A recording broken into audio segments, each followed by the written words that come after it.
They say silence in the forest is never truly empty. Sometimes it holds its breath just before a miracle happens. On the edge of the Silver Pine Mountains, a place where wind carves through trees like whispers from another world, a storm was rising. Thus, snow swept across the land like a curtain between what is seen and what is meant to be found. That evening, Officer Graham Foster was just trying to outrun memory. No sirens, no calls, just a quiet drive through the blizzard with a truck full of supplies and a heart that hadn't healed in years. But fate doesn't knock, it lingers. A sound, a whimper, soft as snowfall, pulled him off the trail and into something far greater than duty. Beneath an ancient tree, two creatures shivered. Wildcats, but not like any he'd seen before. Not fierce, not free, just small, just broken. Nee didn't know it yet, but that animal rescue would lead him through buried secrets, shattered trust, and a truth so haunting it would leave him in tears. If you believe in second chances, if wildlife rescue stories stir something deep in you, stay with us. This isn't just about rescue animals. This is about two baby bobcats, and how saving them would save him too. The blizzard had moved in like a tide, quiet at first, then relentless. It swept through the valleys of Silver Pine, burying roads, swallowing trees, and hushing the world into a ghostly silence. To most, it was a day to stay inside. But not for Officer Graham Foster. He didn't talk much about the past, and people in town had learned not to ask.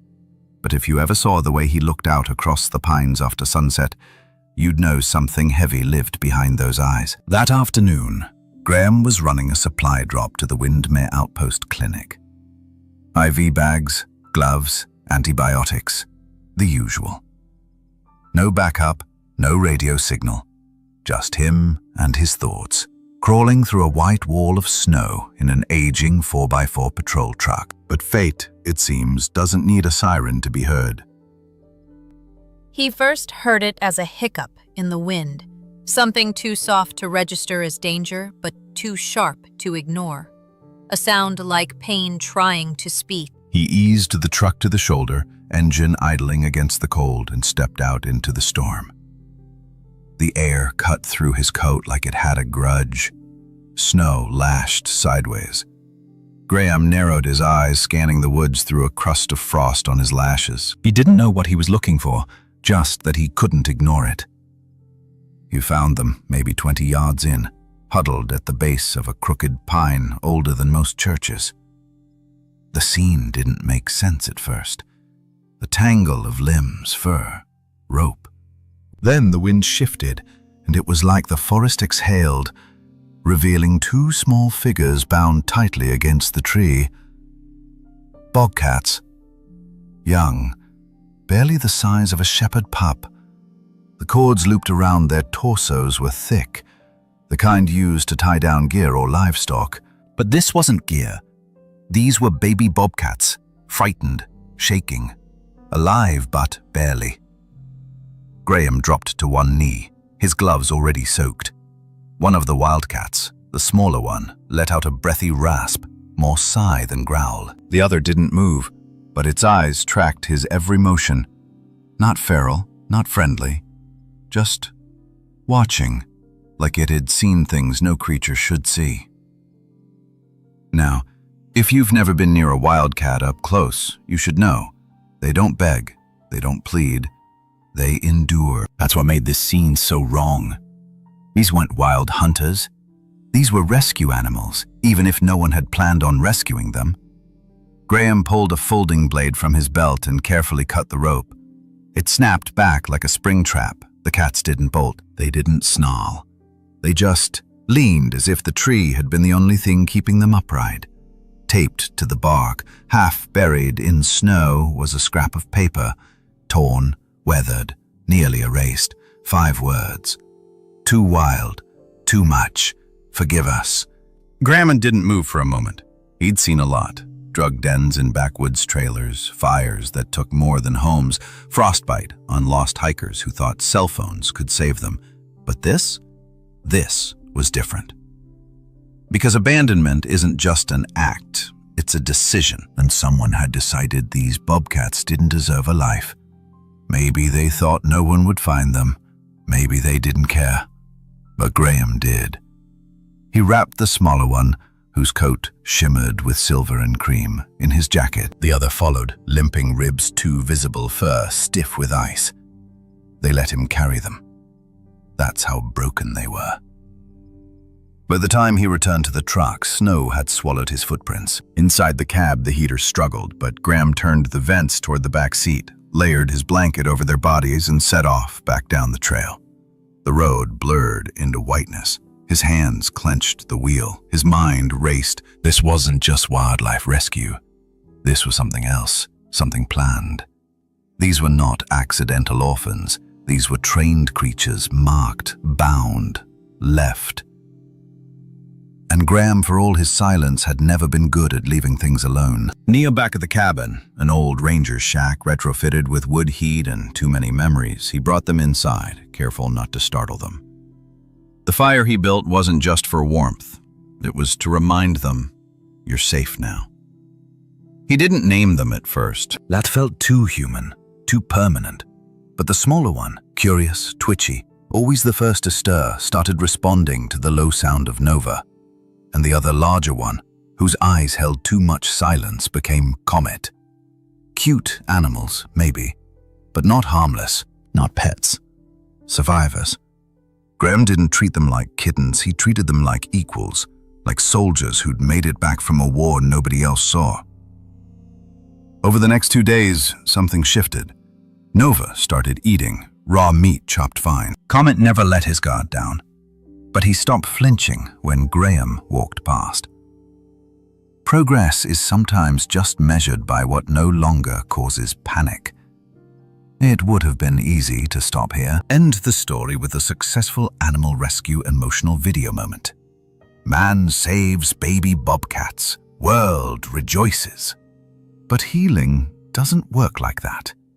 And stories worth telling rarely end when the snow melts. Because there was one question that wouldn't leave Graham alone, not in the truck, not by the fire, not even in sleep. Who left them? He started digging. Old case files, wildlife reports. He even called in a favor to his cousin, a conservation officer in New Mexico. No records of missing bobcat cubs in the area. No rescue centers in the region reported recent transfers. Nothing. But then he remembered something. Years ago, just after his canine partner died in a fire he couldn't stop, Graham had read about a classified program, half research, half rescue, focused on raising and training semi-wild companions for rural search and support. It had been quietly funded, then buried. New it called Project Sierra Arc. Most laughed it off. You can't train wildcats, they said. You'll break them, or they'll break you. But the reports said otherwise. Controlled environments, operant conditioning, a handful of successes, and then silence. And 2 rescue animals, trained just enough to trust, showed up tied to a tree with a note that begged forgiveness. Maybe it was a coincidence, maybe it was fate. But Graham wasn't willing to let the trail go cold. One night after Nova curled up beneath the wood stove and Comet watched the door like a sentry, Graham found something caught in the lining of Nova's old rope harness. A metal tag, weathered, numbered, and one word etched beneath the grime. Sierra. The journalistic was no longer just about cute animals in the snow. It was about secrets and systems, and what happens when we decide that some lives are only worth saving until they're not useful anymore. A bobcat doesn't cry the way a human does. But Graham would tell you, somehow they know when they've been discarded, and somehow they know when they've been found. That night, Graham sat by the fire and whispered, "I think you were meant to be found." Condolences, the snow kept falling, but inside something had shifted. The warmth wasn't just from the logs, it was something deeper.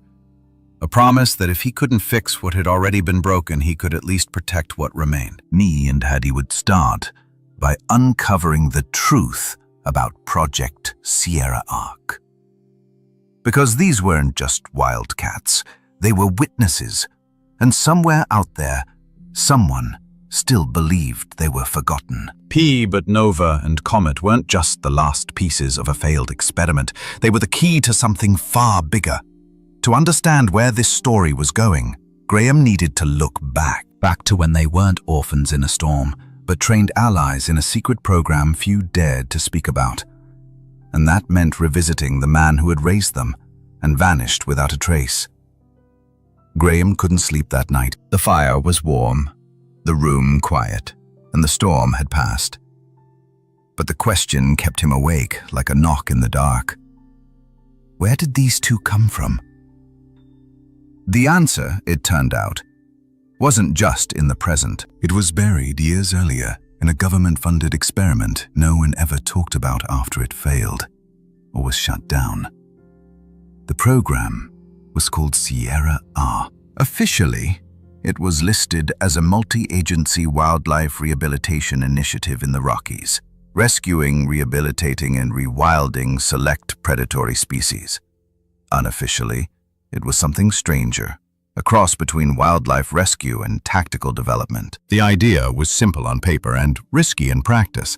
Could bobcats, rescued young and raised with trust, be trained to assist in rural search and rescue? Most dismissed it as fantasy. Wildcats, after all, weren't meant to serve humans. But some saw something different. One of them was Caleb Jensen. Caleb had spent his life working with dogs, military, canine units, post-trauma therapy animals. He knew how to train obedience, but he also knew when obedience wasn't what an animal needed. When Project Sierra Arc recruited him, he agreed, but only on one condition. Let me build trust before you ask for loyalty. That trust began with two tiny bobcat cubs discovered beside their dead mother near the Nevada border, barely old enough to walk. They were found by hikers, then transferred to a rehab shelter. Most thought they wouldn't survive, but someone flagged their case. Potential candidates, the report noted. Early-stage behavioral imprinting possible. Secure a facility in central Utah and given identification tags, subject 17A and 17B. Caleb didn't call them that. He called them Nova and Comet. He never tried to domesticate them. Instead, he studied how they learned in pairs, how they communicated without sound, how fear altered their breathing, and how they responded not to commands, but to presence. He'd sit in the enclosure with them for hours without touching them. No treats, no tricks, just breath and body language. Eventually, they began to follow. Nova was always the first, curious, quick. She learned hand gestures, tone differences, and could detect elevation changes in terrain faster than the dogs on site. Comet was different. He observed. He watched. He remembered. Caleb noticed that if Nova was trained to navigate a terrain obstacle, Comet would replicate the behavior within an hour, but smoother, more efficient. Where Nova was instinct, Comet was calculation. They weren't pets. They were students. 6 months in, they were brought to an exercise in the Wasatch Range, a simulated avalanche drill. The search dogs found the scent first, as expected, but the bobcats moved faster. Their ability to climb, tunnel, and squeeze through debris made them invaluable in tight quarters. A handler joked, "We might have just built the Army's first feline squad." The success, however, brought attention, and attention brought pressure. Chief ID agencies demanded scalability. Could Sierra Arc mass-train wildcats for wider deployment? Could they be fitted with tracking collars, heat sensors, AI-embedded harnesses? Could they serve in military logistics? Caleb pushed back. He insisted they were rescue animals, not tactical tools. They're still wild, he argued. They bond to people, not to systems. But the pressure didn't ease. A corporate partner, Veritone Ridge, listed as logistics and animal infrastructure support entered the picture with more money and less patience. They wanted results, uniformity, control. New and Nova refused to respond to a new trainer who used shock tone devices. She was listed as unpredictable. Comet, who growled when the cages were changed, was flagged as too independent. A report labeled them both excess liability. Lestang found the note on his desk one morning. Transfer notice, subjects 17A and 17B. Release approved. That was government speak for terminate. He tried to intervene, argued, filed objections, but the program had shifted from rescue and train to evaluate and deploy. No room for sentimental handlers, no room for flawed creatures. So he did the only thing he could. He broke protocol. He loaded Nova and Comet into his own trailer on a cold November night and drove them east, deep into the wilderness near Silverpine, where no towers reached and no trackers worked. He found an old ranger station and left them there with food and shelter, and one final note taped to the tree. Too wild, too much, forgive us. But he couldn't forgive himself, and he didn't make it far. A week later, he was reported missing. Officially presumed dead in a fall from a cliff. Unofficially, forgotten. Until now. Graham leaned back in his chair, the file folder open in front of him. Firelight dancing across pages, stamped Classified, Sierra Arc, Archived. He called in a favor from Clarice Monroe, an old friend now working federal wildlife intel. She hadn't said much, just sent the file with a warning. Be careful where you dig. Some programs don't like being remembered. But Graham didn't care. He wasn't looking to expose anyone. He just wanted to know the truth. He looked over at the two Bobcats, now curled in separate corners of the cabin. Comet's eyes met his for a second. Steady, familiar. It hit him then. Not just what they were, but who they were. They weren't wild in the way people feared. They were wild in the way people forget. Deep, ancient, instinctive. But they had learned love. And they had learned pain. They had served, not as tools, as companions, as survivors. And someone had once seen that in them. Caleb Jensen had risked everything for it. Here's the thing most people miss about rescue animals. The act of saving them isn't the end. It's the beginning of a new test. Can you let them change you back? Graham had started this journey with a sense of duty, but now something deeper stirred. These Bobcats weren't here by accident. They were witnesses to something buried, and their return was no coincidence. Nia pieced together the last pages of Caleb's handwritten training notes. Still intact, still hopeful, he found a small envelope tucked in the back, addressed only to whoever finds them. It's barely legible in pencil. They remember everything. And indeed they did, because what happened next wasn't just about recovery. It was about revelation. Somewhere out there, a trail still led to Veritone Ridge. And if Caleb was still alive, the only way to find him was to follow the ones who remembered. Nova and Comet were ready. Graham just had to trust that whatever came next, he wouldn't face it alone. Ace Graham knew something deeper was unraveling. The evidence was thin, almost ghost-like. Scraps of documents, faded logos, and fragmented stories from people who refused to go on record. But the name Veritone Ridge kept surfacing, like a stone skipping across a still lake, leaving ripples behind that didn't quite fade. It started with the tag he'd pulled from Nova's harness, a barely etched serial number, followed by 3 capital letters. VRG. It didn't match any wildlife rescue program, veterinary clinic, or conservation center. Clarice Monroe's voice had gone unusually quiet on the phone when he mentioned it. "I've heard that name once," she finally said, 5 years ago. It was tied to a defense logistics ground, something about canine alternatives in mountainous regions.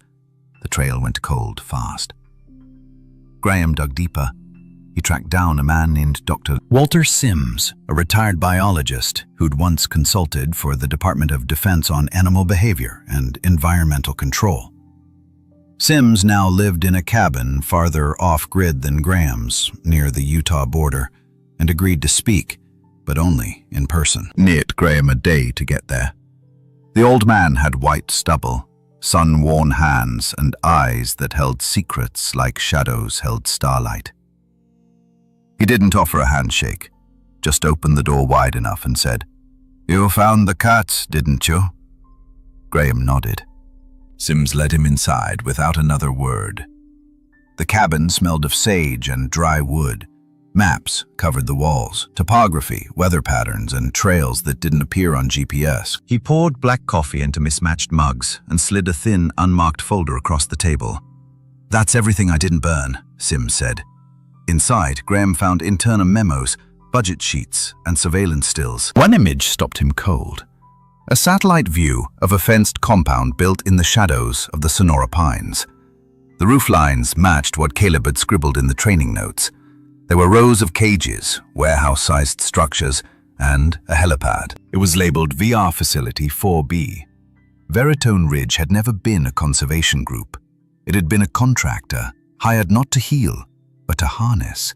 According to Sims, the idea had grown out of a research division that studied predatory instincts in wild animals, particularly bobcats and cougars. The theory was that younger wild cats, if raised from infancy in human-controlled environments, could be adapted for limited deployment in terrain too dangerous for humans or machines. Think recon missions through rock slides, or search patterns through dense wilderness. They weren't interested in rescue. They were interested in reach. And Nova and Comet? They were top tier, Sims said. I read the handler notes. They showed rare bonding traits, adaptive learning, stress response, terrain memory. But you can't scale personality. That's where the Ridge folks got impatient. Graham clenched his jaw. So they were dumped because they didn't comply? Sims shook his head. No, they were dumped because they weren't predictable.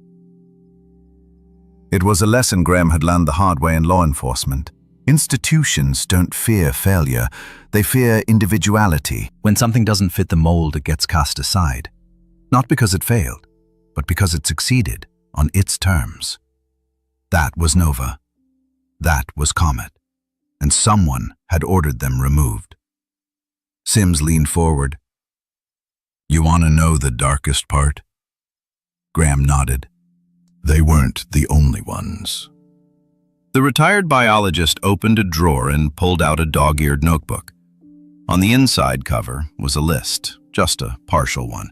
Animal tags, handler codes, transfer orders. Of the 28 subjects trained between 2015 and 2019, only 4 were officially decommissioned and adopted out. The rest? No trace, no records of euthanasia, no sanctuary logs. They vanished. That night, back at his cabin, Graham sat with the folder open on the table. Nova and Comet lay nearby, curled near the hearth, their breathing soft and even. They'd eaten more that day. Nova had even batted at a loose thread in the rug. Comet's eyes no longer tracked every sound.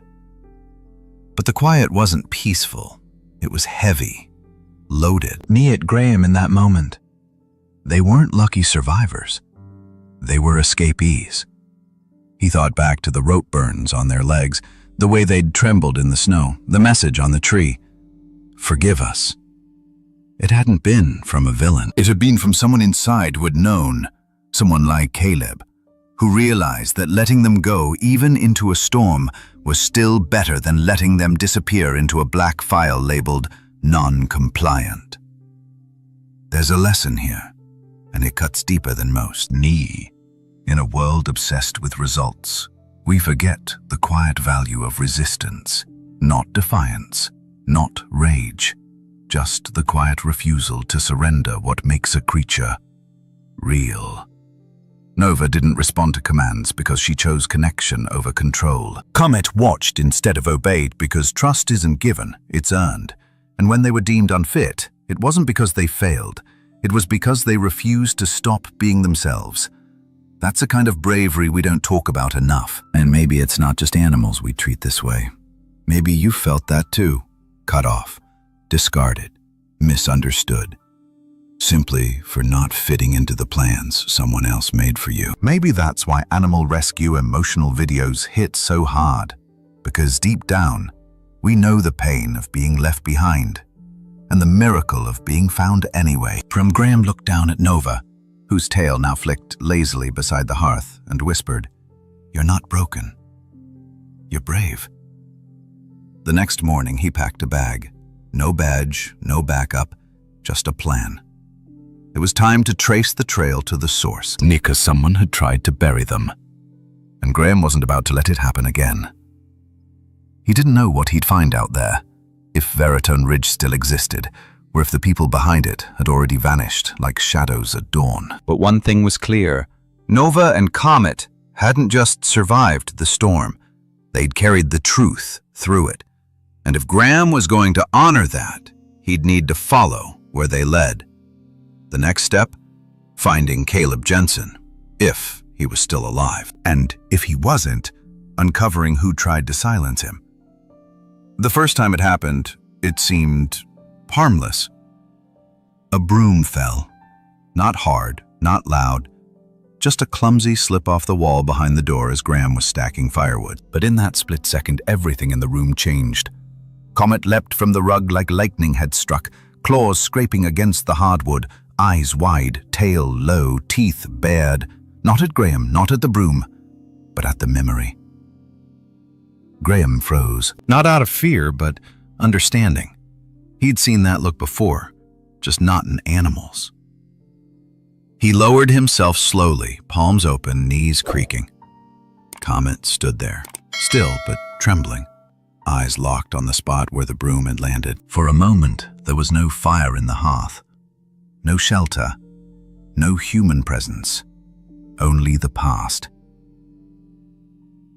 Later that night, Graham sat by the fire, journal in hand, writing one line over and over, like a prayer. Clang. Wild animals don't forget. They endure. Ireland of Bobcats has symbols of strength, solitary, stealthy, unshakable. In the wild, they don't flinch at storms or shadows. But what happens when the danger comes from humans? From pain that repeats until it stains the brain like smoke in wood grain. The answer, it turns out, is something painfully human. It's called trauma response conditioning. And yes, it happens in wildcats, especially those raised in confinement, subjected to unnatural discipline and deprived of safe social bonding. Graham spent hours digging through animal psychology journals, old training manuals from his canine days, and veterinary case files on rescue animals. The science was clear. Animals raised in high-stress, high-control environments developed conditioned fear triggers. Loud noises, sudden movement, specific objects, anything paired consistently with punishment or pain. Comet had likely seen a broom not as a tool but as a threat. Maybe a handler once used one to push him back in a cage, to break his attention, or worse.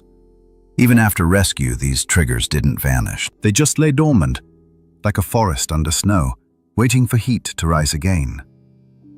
Over the next few days, Graham became a quiet observer. He stopped trying to train Comet. Instead, he tracked behaviors like a tracker in the woods, noticing patterns, shifts, signs of stress or calm. When Comet slept, his legs twitched in rapid jolts. His breathing quickened. Once, he let out a low growl mid-dream, then woke with a jolt, disoriented. Graham started sleeping closer to the fire, not to watch him, but to be with him, offering proximity without pressure. When he fed them, Nova approached first, as always. She'd dart forward, snatch the meat, then retreat to a quiet corner. But Comet waited. He didn't touch his bowl until Graham turned his back. And even then, he chewed with quick, guarded bites. as if food was a reward that might be taken away. When strangers approached, a rare event in those hills, Comet melted into the shadows, not because he feared people, but because he didn't trust what they might bring. It wasn't fear of the world, it was the fear of being seen in it. And yet, through it all, something else stirred in him. A seed of memory. Something older than fear. Because when Graham would rise each morning, Comet was always watching. Quietly, not blinking, just watching. One afternoon, as golden light spilled through the slats in the cabin window, Graham decided to test something. He brought out a folded tarp, the same kind used in field training. The moment it crinkled, Nova perked up with interest, but Comet stood alert, rigid. Graham sat cross-legged, unfolded the tarp slowly, and laid it flat on the floor. Then he waited. 20 minutes passed, then 30. Nova eventually pawed at it and lost interest, but Comet crept forward. He stepped onto the tarp like it might vanish underfoot. Then, nose down, he sniffed its edges. His body was tight, movements clipped. But then, without warning, he lay down, right in the center, and rested his head. Graham didn't smile. He didn't say anything. He just exhaled silently as something invisible passed between them. Not victory, not a breakthrough, recognition. That night, Graham called Clarice Monroe again.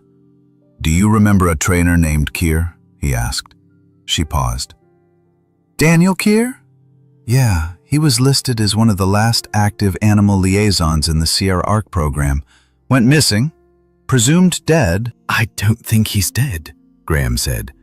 "I think Comet remembers him." Clarice didn't argue.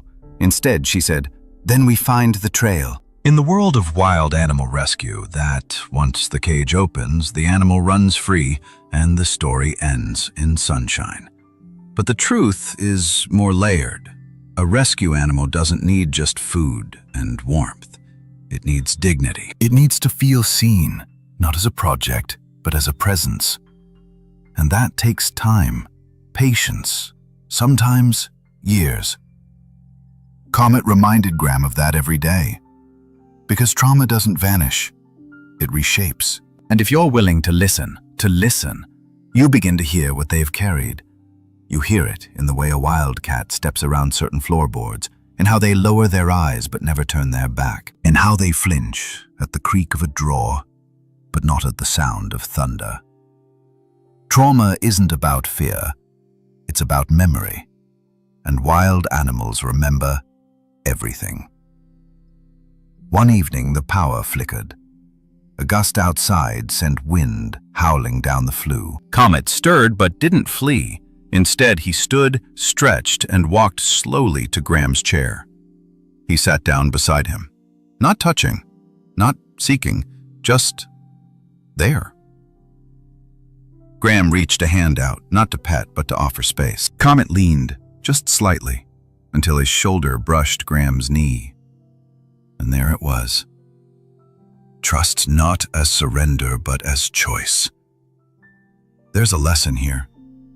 Not just for those who love animals, but for anyone who's ever carried an invisible weight, who's ever felt broken by something they couldn't explain.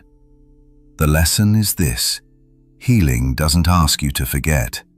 It asks you to stay, to be present, to bear witness, to show up again and again and again, until presence becomes safety. That's what Graham had become for Comet. A steady presence. A signal that no one else would raise a hand. That no door would slam without warning. That food would be given, not earned. It was the most profound form of wildlife rescue he'd ever known. Niel and sat. As Comet slowly unfolded his edges, Nova changed too. She stopped flinching at leaves brushing the windows. She stopped pacing the doorway before eating. Their rhythm softened. Their breaths deepened. Neil Graham knew something had shifted, not just in the animals, but in him. He had come to the mountains to escape the noise of the world, but the silence these rescue animals carried, it had taught him how to listen again. Still, something lingered in Comet's eyes, like a map not yet unfolded, and Graham had a feeling he knew where that map might lead. There was a trail still buried in the snow, a man once thought lost, and a truth that could no longer stay hidden. It was time to follow Comet's memory, straight into the shadows where it all began. It started with a flicker, not of light, but of attention. Near Graham was replacing a worn-out fire starter in the gear cabinet, when Nova, usually restless and unpredictable, suddenly froze in the middle of the room, her ears tilted toward the bookcase by the window. Nothing out of place, nothing strange, until she moved forward, deliberately, her paw nudging a small canvas pouch wedged between the bottom shelf and the wall. Near, inside, a damp, wrinkled trail map of the Silver Pine Wilderness, hand-marked in pencil.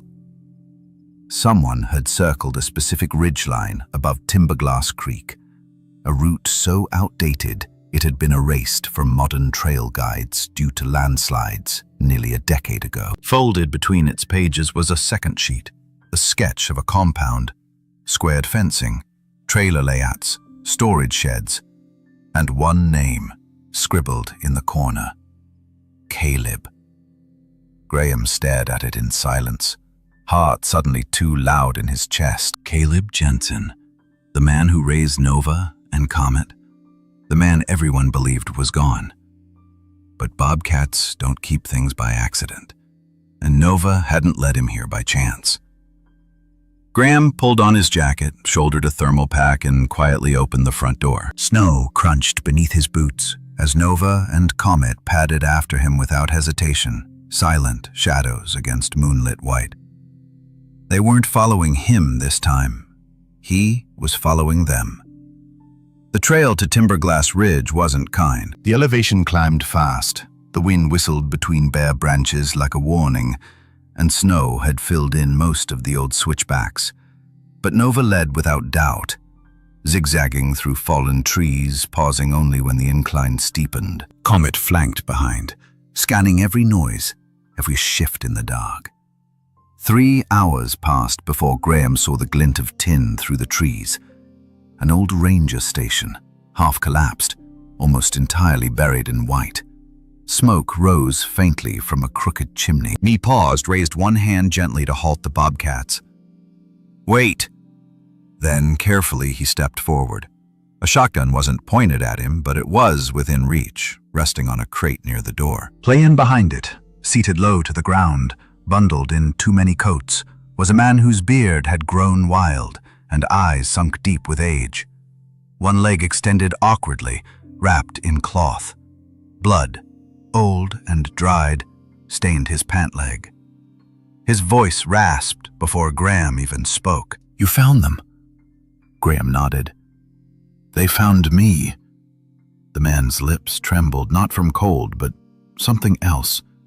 Recognition. Caleb Jensen hadn't died. He had vanished on purpose. After smuggling Nova and Comet out of Veritone Ridge, he had been ambushed on his way out of the range. One tire was slashed, one wrong step near the creek. The fall shattered his ankle.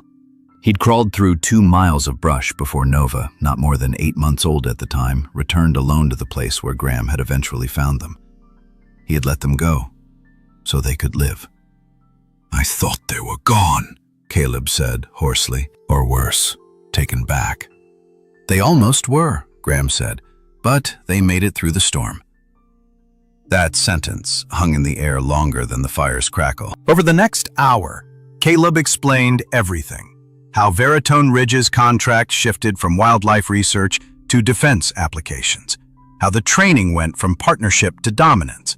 How the animals who resisted weren't rehomed or released, they were disappeared. "I couldn't be part of that," he said. "So I broke rank." He had been in hiding ever since, monitoring activity, documenting what he could and waiting.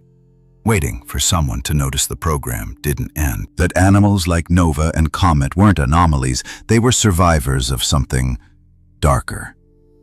Graham asked, "Why now? Why come out of hiding?" Caleb looked at the Bobcats, now curled together on the floor beside the fire. "Because they came back." Blindness sound in that. Most people assume cute animals rescued from trauma want to run, far, fast, forever. But not these two. They didn't flee. They circled back. Because animals don't follow logic. They follow memory. Nia Nova had remembered the man who taught her gentleness. Comet had remembered the voice that never yelled. The touch that never punished. The space that didn't demand. Animal rescue isn't always about removing animals from danger. Sometimes it's about reconnecting them to what once made them feel safe. And in that reunion, something beautiful happens. Not just survival, but restoration. Caleb reached beneath a loose floorboard and pulled out a sealed pouch. Inside, a flash drive and a notebook. Coordinates, transaction logs, shipping manifests, names of personnel tied to the facility's black operations. "This is what they didn't want found," he said. "This and them." Unloaded it to Graham, his hands shaking not from fear, but from release. Play. That night, as snow blanketed the roof of the station, Graham sat with Comet's head resting against his boot, Nova curled near the fire, and Caleb breathing in slow, deep rhythms, like a man finally let out of prison. There was still danger ahead. Still a facility to expose. Still other rescue animals who hadn't been as lucky. But something had changed. Because silence had broken. Not with shouts, but with return. There's a lesson here, and it's quieter than you'd expect. Real trust survives silence. It survives distance. It survives being cast out. And when it's real, it doesn't vanish. It remembers. That's what Nova and Comet taught Graham that night. That being rescued isn't the end of the story. Sometimes it's the beginning of a return. At dawn, Graham helped Caleb onto a snow sled, wrapped him in thermal blankets, and strapped the supply bag tightly. Nova ran ahead. Comet stayed behind, guarding Caleb's side like a soldier on duty. Mia moved slowly through the trees down the ridge until the world opened again, and as the cabin reappeared in the distance, smoke rising steadily from its chimney, Graham knew what came next would not be quiet. Because the files in his hand carried names, and the Bobcats at his side carried proof. Now the mission was no longer just about healing, it was about justice. And Nova and Comet were ready for what came next. The forest held its breath. It was early morning, a hush still clinging to the snow-covered pines of the Sonora Basin. No birdsong, no wind. Just a quiet tension that stretched between tree trunks like an unseen wire. Beneath that silence, something was shifting. After years of secrecy, years of hidden pain and buried tracks, Veritone Ridge was about to be exposed. Graham Foster stood beside a federal SUV parked just off a forgotten logging road. In one hand, he held the notebook Caleb had entrusted to him. Coordinates, diagrams, handwritten entries. In the other, a worn glove brushed against the fur of a wild cat who'd once been left to die. Nia Comet sat like a statue in the snow, ears alert, eyes focused on the tree line ahead. Nova, smaller but quicker, paced quietly behind them, her movements smooth, calculated. To an outsider, they might have looked like just two bobcats, but anyone who knew the truth understood. They were witnesses, and now they would help lead the way. The operation was led by Special Agent Clarice Monroe, a woman whose calm presence could silence a room without raising her voice. She had reviewed every document, every image, every name on Caleb's list. She didn't ask Graham for emotion, she asked for accuracy. "They used this trailhead," he told her, pointing to the map overlay. Old forestry road, blocked off since the landslides in '09. But there's still a footpath under the ridge. Nova found it 3 days ago. Clarice nodded. What's the plan? We go quiet, Graham said. No sirens, no signals. Just presence. She glanced at the Bobcats, then back to him. And then? He didn't hesitate. They'll know where to go. The team moved in groups, 2 at a time, through the snow-packed brush. Boots crunched softly. Radios were silenced, hand signals replaced words. It wasn't a raid like you see in the movies. No battering rams, no shouting. This was a reclamation. 20 minutes in, Nova stopped. Her tail went still. Her ears angled forward. Graham lowered beside her, eyes scanning the tree line. Then he saw it. Half camouflaged beneath the snow, a stretch of collapsed fencing. Beyond it, metal siding. A storage unit. Lights dim, no movement. He raised a closed fist. The line of agents froze. Clarice moved beside him. This is it? Graham nodded. This is it. Inside, what they found wasn't just illegal. It was heartbreaking. The first building contained rows of cages, too small, too dark, too cold. Some were empty, doors ajar like someone had tried to clean up. But others still held life. A fox, malnourished, its paw raw and swollen. 2 coyotes, huddled together, eyes dull, fur patchy, pilanding endlessly in a circle no wider than a picnic table. And then there were the Bobcats. 1 kitten, no older than 6 months, curled tight in the corner of her crate, eyes closed, breathing rapidly. Another, older, bore scars across his shoulders and one eye clouded. They didn't growl, they didn't react, they just endured. The agents didn't speak. Some whispered prayers, others turned away. Clarice signaled her team. Photograph everything. Document every inch. Graham moved slowly through the rows, Nova and Comet flanking him like sentries. Then at the far end of the warehouse, Comet paused. He stared at a cage that had been covered in a tarp. Graham reached out, lifted the corner. Inside was a wild cat that looked like Comet's mirror. Same coat pattern, same eyes. She was weak, but alive. Peary Animal Rescue, emotional video, where the camera zooms in on a trembling paw, a soft mule, a tired gaze, and we feel something twist inside us. But standing there in that warehouse, Graham realized this wasn't just emotion, it was evidence. Nay, because pain leaves marks, and these animals had stories to tell even if they couldn't speak them aloud.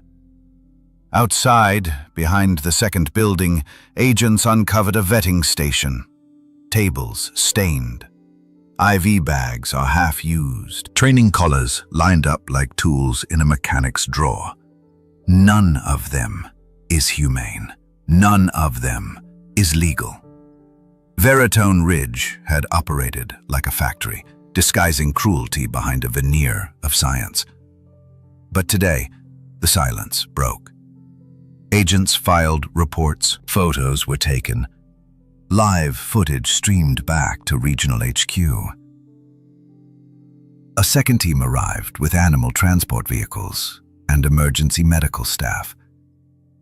The snow no longer looked clean.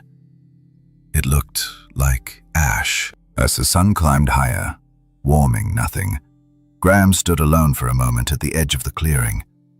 Nova lay curled near one of the rescue vans, watching the activity with quiet intensity. Comet remained near the crate with the mirror image female, unmoving. Just watching. Graham approached and knelt beside him. You remember her? The Comet didn't move, but he didn't need to. Because the trauma wasn't just his. It belonged to all of them. And this place had tried to bury it. Now, it had been unearthed. There's a lesson here, and it's quieter than justice, softer than outrage. Sometimes the greatest act of rescue is making sure the world sees what someone tried to hide. Veritone Ridge had relied on secrecy, on forgotten trails, on disbelieved whispers. The Bobcats don't forget, and neither do the people who choose to listen. Graham looked at the team of volunteers now cradling sedated lynxes, coyotes, and kids. Blankets were wrapped, tags logged, heat lamps are plugged into portable batteries. It wasn't flashy, but it was healing. By day's end, the site was cleared. 5 staff members had been arrested, 2 others identified and added to a federal search list.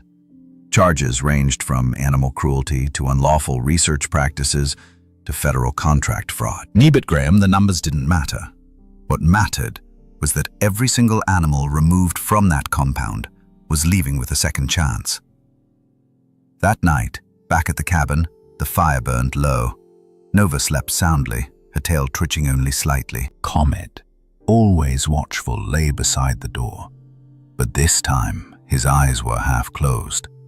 Not from fatigue, but from calm. Graham sat at the table writing in his logbook. They weren't just rescued. They were remembered. And that, more than anything, is how justice begins. The raid had ended, but the story was far from over, because justice doesn't end with arrests. It continues with restoration. For Nova and Comet and the others who had suffered in silence, the next chapter wasn't about survival. It was about coming home. The morning sunlight came softly that day, filtering through frost-laced windows like a quiet promise. Outside, the snow had begun to melt along the base of the pines, revealing patches of earth. Dark, damp, alive. Winter, it seemed, was loosening its grip. And so was something inside Graham. Nia stood at the window, coffee in hand, watching as Comet yawned lazily near the porch, tail flicking. Nova, as usual, had claimed the sunspot on the cabin's rug, paws tucked neatly beneath her body. Neither of them knew what today meant, but Graham did. Was going to sign the papers. For weeks, officials had delayed the process. First came the investigation, documenting every life recovered from Veritone Ridge. Then the medical checkups, the behavioral reviews, the legal confirmations that yes, Bobcats, even baby Bobcats, could be adopted under the right conditions when deemed unreleasable. Most would be transferred to sanctuaries, but not Nova and Comet. They trust you, Dr. Halloway had said softly, clipboard in hand. And that's rare. Most wildcats, even rescues, keep their distance, but these two, they belong here. Graham didn't respond that day. He wasn't sure if he was ready to belong to them. He drove to the shelter in town just before noon. The sun had begun to warm the pavement, making the snowbanks along Main Street glisten like salted crystals. When he entered the small brick building tucked behind the firehouse, the front desk volunteer smiled without asking his name. "They're in the back room," she said, "and the forms are ready when you are." Comet looked up as Graham stepped into the quiet space. No bars, no cages, just a padded mat, a bowl of water, and sunlight streaming in through a narrow window. Nova was curled beside him, blinking slowly, as if the world finally felt soft enough to rest in. He knelt down, hand open, palm up.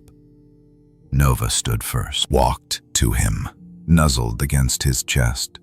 Comet followed, silent but steady, eyes locked, not with suspicion but with recognition. "You came back," they seemed to say. "You always do." Graham sat at the table in the adjoining room, pen in hand. The form was simple enough. Adoption of non-releasable wildlife, Class 3 permit. Species, Lynx rufus, bobcat. Subjects, 17A and 17B. Names, Nova, Comet. Guardian, Graham Foster. One signature, one date. That's all it would take. Neil, the pen hovered over the paper. Graham hesitated. Not out of doubt, but reverence. He thought about the first night in the blizzard, the tangled rope, the silent whimpers, the scarred eyes. He thought about the broken compound in the woods, and how trust had been stripped from creatures who didn't even have words to describe betrayal. And yet, they had still trusted him. Healing, he realized, isn't just about medicine. It isn't a checklist or a process. It's a return to safety, to self, to the quiet belief that you deserve to stay. And maybe that wasn't just for Nova and Comet. Maybe it was for him too. Because people forget that rescue animals don't just come to us to be saved. Sometimes they come to save us, to remind us how to be still, how to be kind, how to believe again. Kissing the fawn. In quiet ink, he became theirs. The moment he stepped outside, the cold nipped at his skin again, but this time, it didn't sting. The truck engine rumbled to life. Nova curled up behind the passenger seat. Comet sat alert, watching the road through the front windshield like he was tracking something ahead that none of them could see. And maybe he was. That night, back at the cabin, Graham lit the fire earlier than usual. He placed a third bowl beside the hearth, not for food, but for warmth. Just something to say, "You're home now." Nova stretched long, her spine arching with ease, then collapsed in a heap of fur and sleep. Comet wandered the room once, slow, deliberate, before curling beside Graham's boots. The adoption form sat folded neatly on the shelf above the fireplace. Near, but he didn't need to read it. He could feel it in the rhythm of their breath, in the softness of their steps, in the weight of what wasn't spoken but deeply understood. There's a lesson here. We often think of healing as something fragile, something hard-won and easily lost. But maybe it's simpler than we imagine. Maybe healing is what happens when trust is returned, when silence no longer hides pain but holds peace, when being chosen feels safe again. Calm Graham had spent years haunted by what he couldn't fix. A partner lost, a son he rarely spoke of, a quiet life that felt more like hiding than peace. But Nova didn't ask about his past. Comet didn't flinch at his grief. They just stayed. And slowly, so did he. In one of the old wildlife psychology books Graham had read, there was a single line underlined in red. "The animal you save may not remember your name, but they will remember your kindness." He thought about that often, but he also knew it wasn't the whole truth. Because when Comet looked at him now, he didn't just see a man. He saw the moment he chose to live again. That kind of memory doesn't fade. A week later, Nova curled up on the porch, chin on her paws, as morning sun spilled golden over the valley. A bluebird landed just feet away. She didn't pounce, didn't twitch. She just watched. Because some animals learn that peace is not weakness, it is safety. At the edge of the forest, Graham finished hammering the final post into the soil. He had spent the last few days building a low perimeter around the cabin, not a fence to keep them in, but a space to call their own. Inside the circle, he laid smooth stones, branches for climbing, and the small den of pine and cedar. It wasn't a sanctuary, si pas de. It was a. It was a. It was a. It was a. It was a. It was a.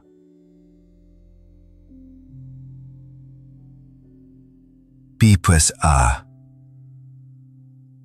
Beep was a. Beep was a.